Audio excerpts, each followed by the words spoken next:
mean, family night, Friday night. Allah bless you all. Where's Brother Abdul?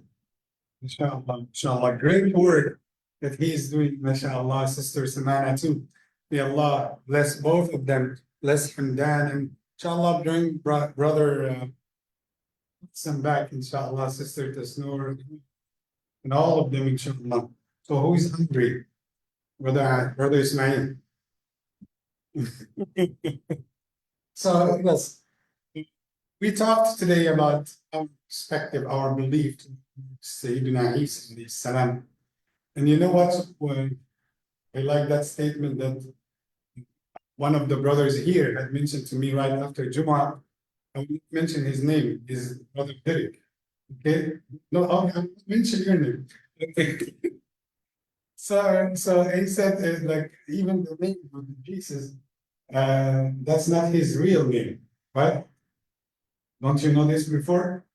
What's the real name of Jesus? Like if you met him on the day of judgment and you called him Jesus, so you no.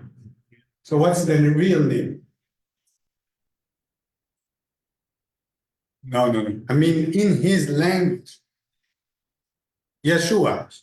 Okay? So and when it moved to the Latin language and it became Isha.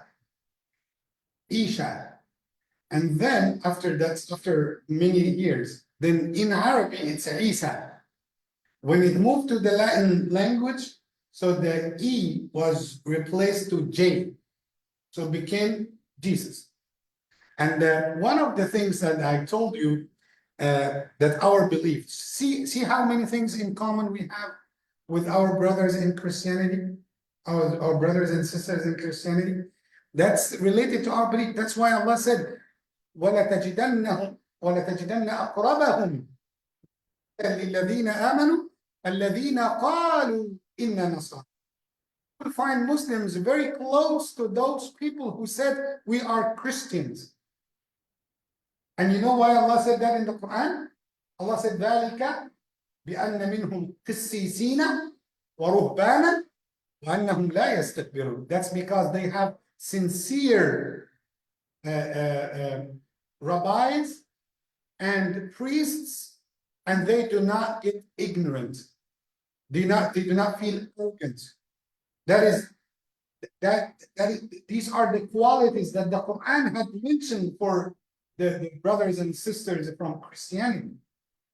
It's part of our recitation in the Salah.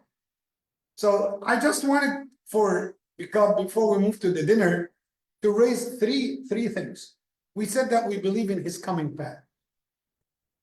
So why will he come back? That's very important. Yes. He has to die. Okay. So, and what was your point? To defeat the Dajjal. Allahu Akbar. Okay. You see, mashallah. Okay, let me explain a little bit. Was Jesus killed? Was Jesus crucified? No. Did he die? No. That's in our belief.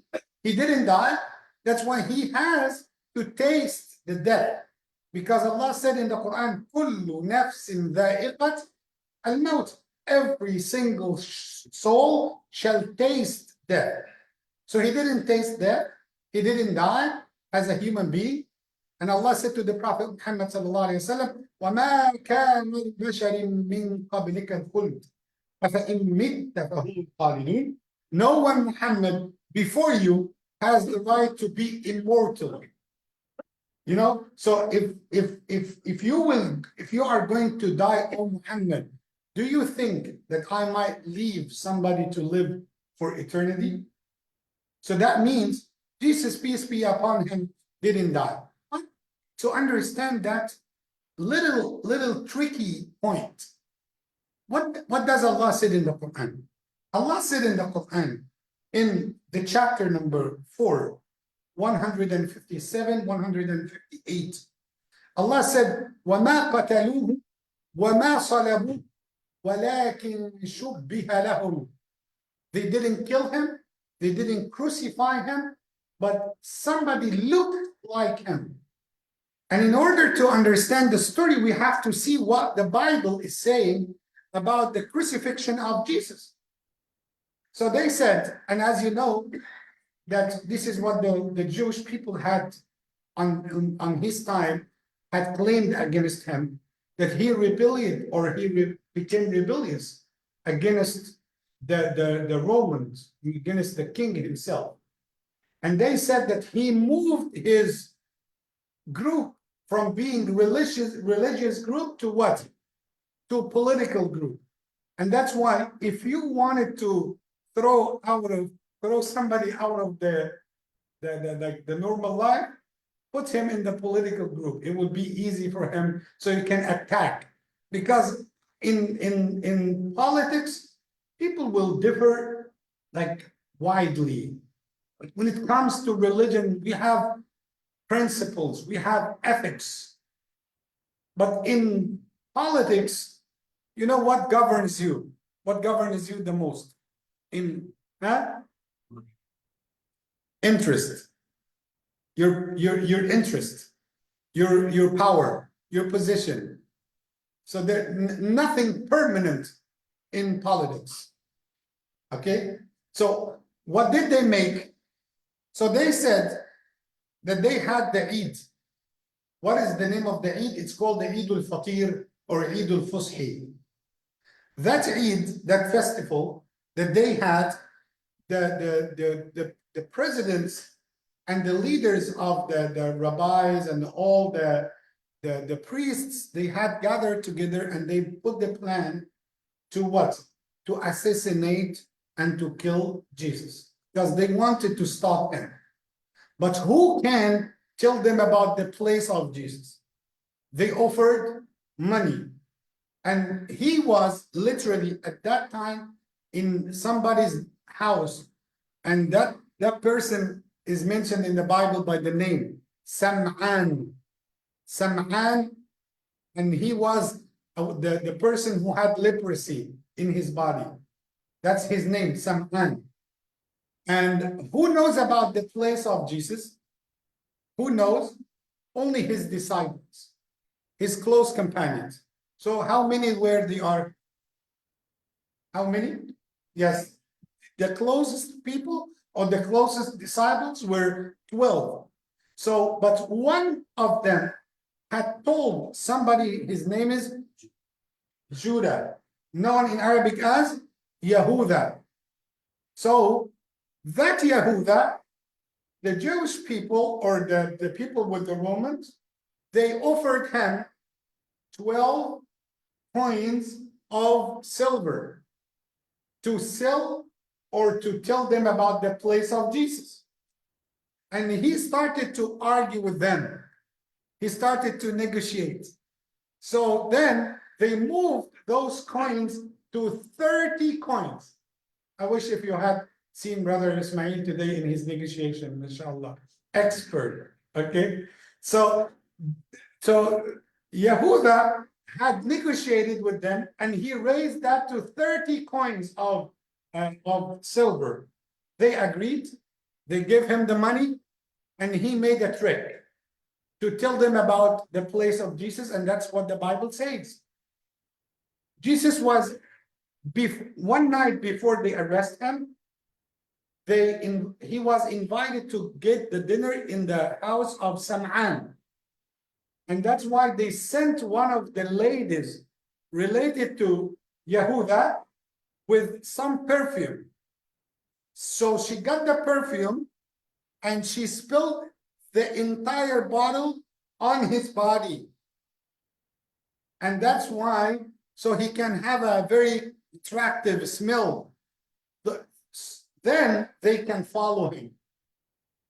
And even he had a comment, some of his students or the disciples, he became angry. He said, how come you do this to our muallim, our teacher, our ustad? That's what they used to call him, our muallim. You know muallim? The teacher, the ustad. They didn't say to her, how did you do that with our God? the disciples never called him God. The closest people to him, they never called him God.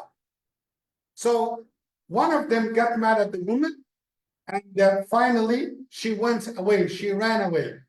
And what the Bible is saying, that one night before the last supper, the last dinner, Jesus himself told his disciples that that man, the betrayal, Yehuda, is going to, he named him. He said his name.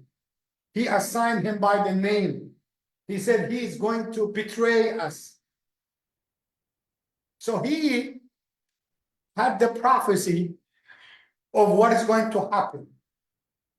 Then the next day, on the Last Supper, they started to eat. Do you know what did they eat at that night? Honey and fish.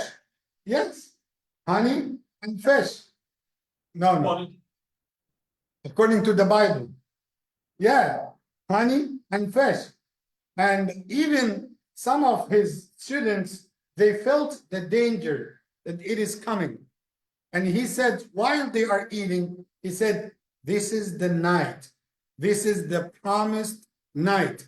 That is what is going to happen to me tonight. And he told them, some narration said with Luke, that he asked them to go to a certain garden, and he said, stay here, try to hide here. No matter what you have seen happening to me, try to hide. Until the soldiers had came, and they arrested him on that night of what is called, or what is known, the Last Supper. Some of the narration said, while they are eating the Last Supper, Yehuda had came. And once he entered, he showed the closeness to Isa alayhi salam. So he hugged him and he kissed him. Then he responded, Sayyidina Isa said, do you think by one kiss a man can betray the other man? A man can sell his brother by kiss? Do you think that I am accepting, or I am getting that? I know what's going on. And actually, they arrested him on that night. And on the Bible, you will find during the time that they arrested him, they moved him from one castle, one place to another, one place to another. But I see so interesting here that issue became so political at that time. One of the people, his name is Bilatus. Bilatus, he was one of the rabbis, the big people, or the high religious people at that time in Urushalim, in Al-Quds, in Jerusalem. He decided and he wanted to free him. That's what the Bible is saying. So the people had gathered in front of his house, and they said, like, they started to cheer up, and they started to say in one statement, if you freed him, that means you are not a lover for what? For Caesar. Who's Caesar? Caesar.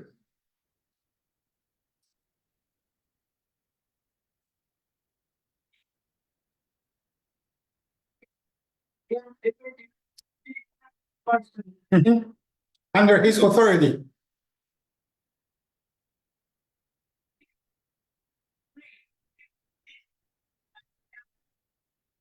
Mm-hmm. I said, no, we don't want him to be free parties. Mm-hmm. Yes. Exactly. And not only this, do you know what the Bible is saying about Yehuda? What the Bible is saying? That he committed suicide. That's not right. That's not right. So in order to like to tell you, you know what? He passed away before the crucifixion of Jesus. And that part is made up.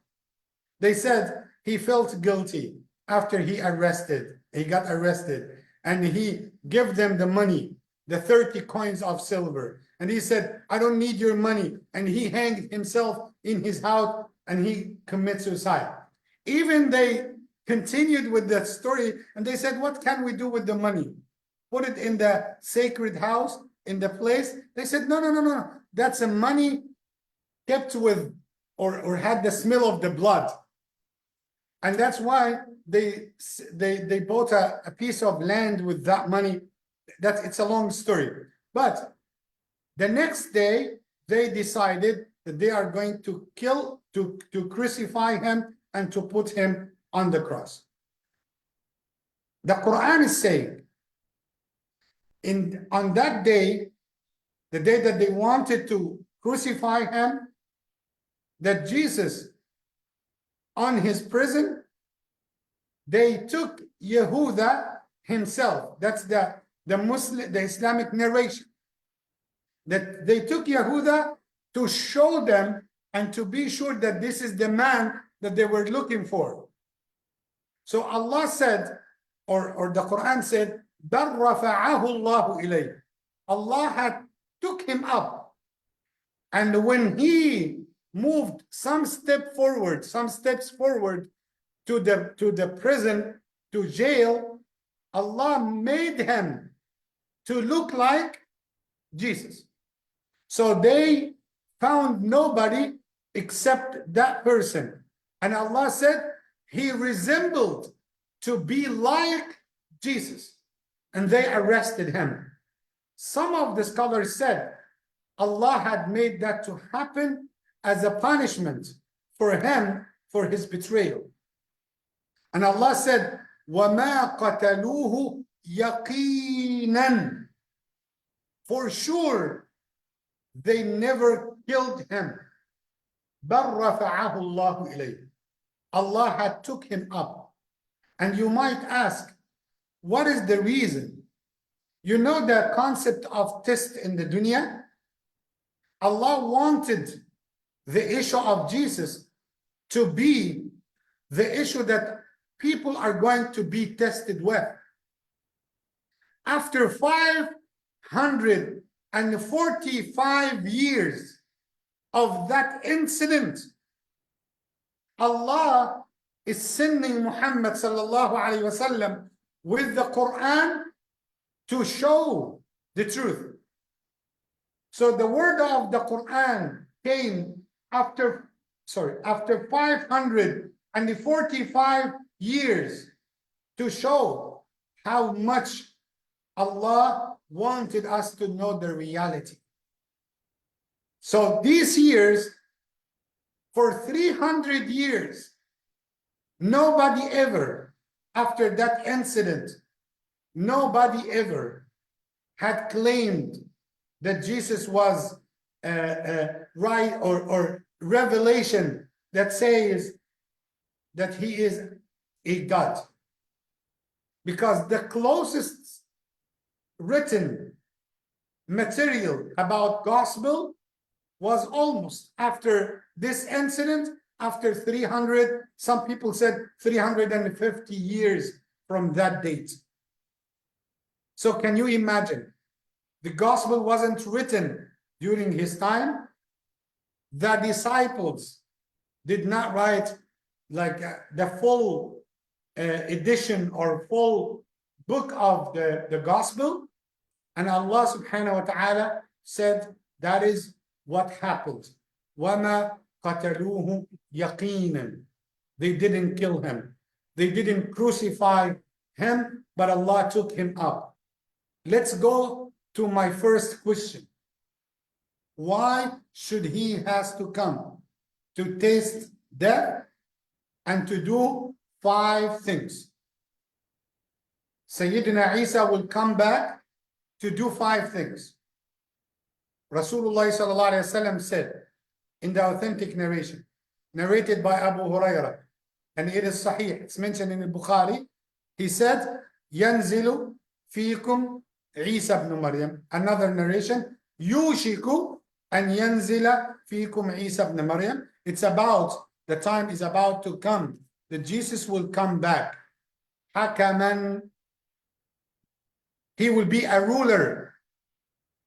He will be our Imam. Hakaman. So we as Muslims will be under the leadership of whom? Of Jesus. So Hakaman, a ruler. Muqsitan, a just, fair, a just ruler. Fayaksiru salib. He is going to break the cross.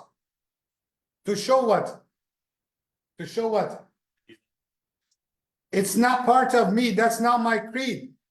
And you know what I see? So I will not say what I see actually so ironic. If that is the tool that your God was crucified on, so why you keep it? To remind you of his crucifixion? Why do you raise it up? Why do you show it like you are celebrating? That has to remind you of the worst time ever that you might remember. And that's the problem.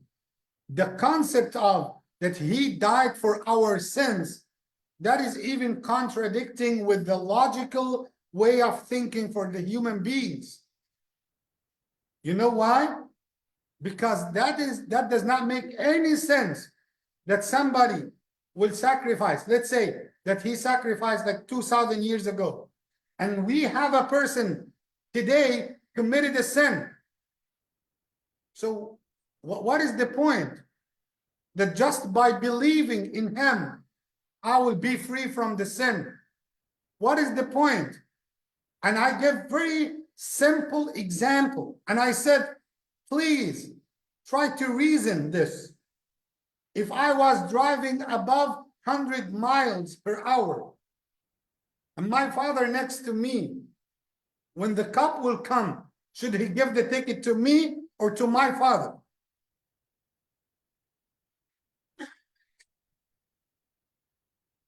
To both of us, right? So he should give it to me, right? He should give it to me. If he give it to my father, he will be unfair. That doesn't make any sense. If I killed a person and another person will be in jail, that is like that does not make any sense. Why should, yes?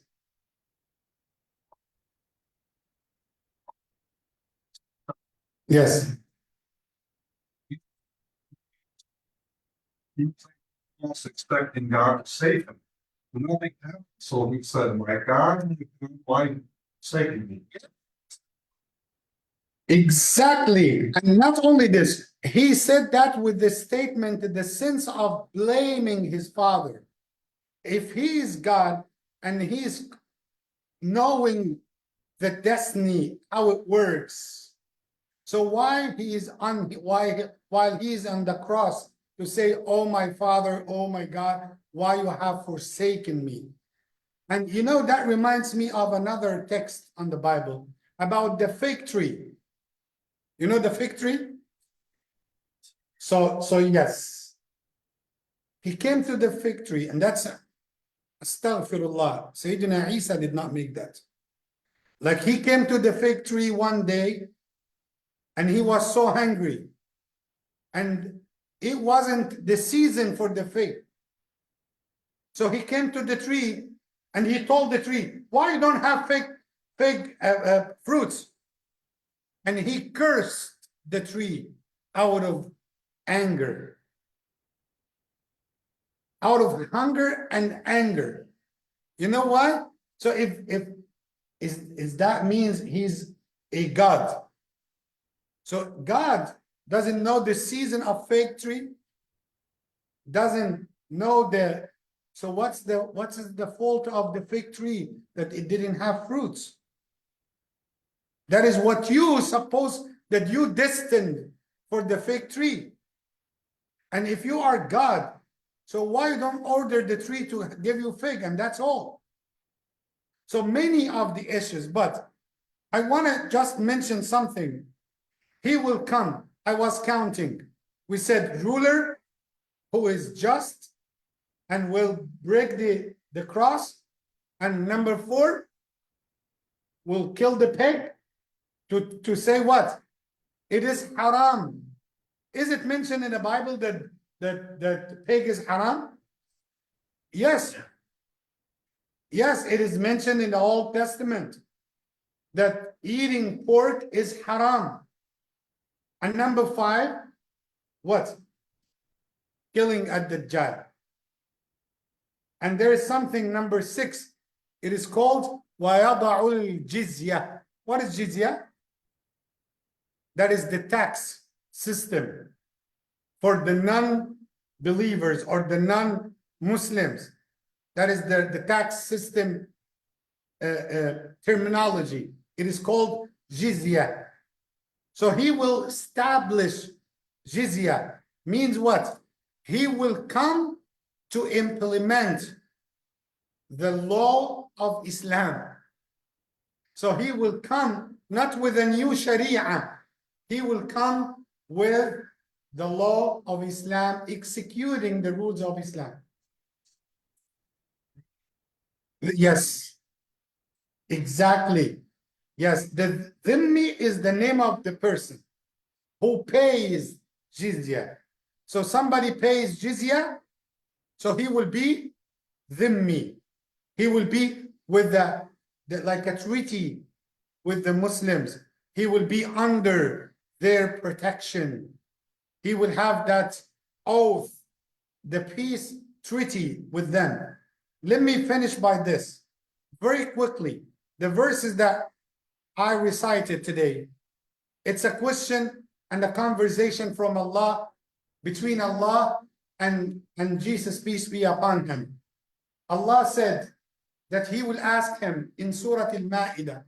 Allah will say, "Oh Jesus, the son of Mary, did you say to people, did you tell your people to worship you or to worship you and your mother beside me?"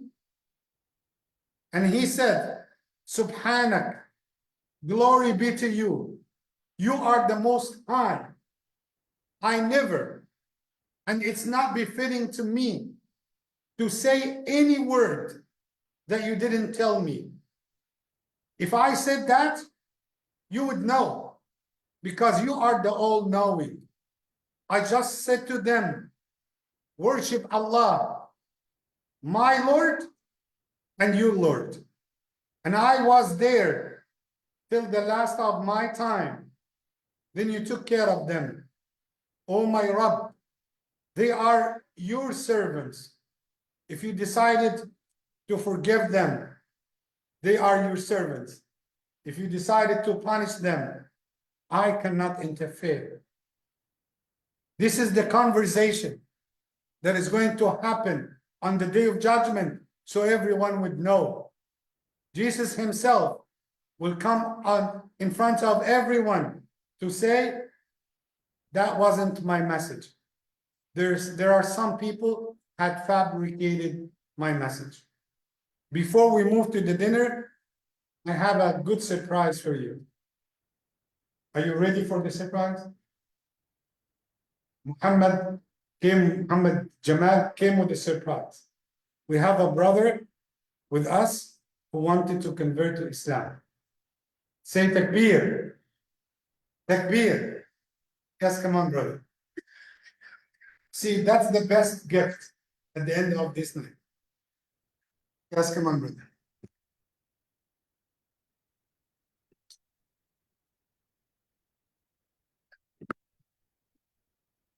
Yes, come on.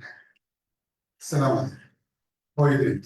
Pretty good. Thank you for texting me. Of course. May Allah bless you. You know, the way that he's texting me, he's writing Alhamdulillah, Inshallah. I said, he's a Muslim. Yes, how do you know this? Inshallah. May Allah bless you. Can you introduce yourself? Just turned 23. I was born in New Jersey. Came here when I was like 2 years old. Both my mom and my dad, they're Dominican. So, yeah. Alhamdulillah. Alhamdulillah. Share with us a little bit, because those people are so hungry. They might eat us. Okay. What made you so interested about Islam? So I was born and raised in a Christian family. I went to church Wednesday, Friday, Sunday, every single week until I was like 14 years old. And, there was just too many contradictions, too many things, too many loose ends, just didn't make any sense to me. So growing up, I always had a moral code naturally, without anyone telling me otherwise. It just naturally in me.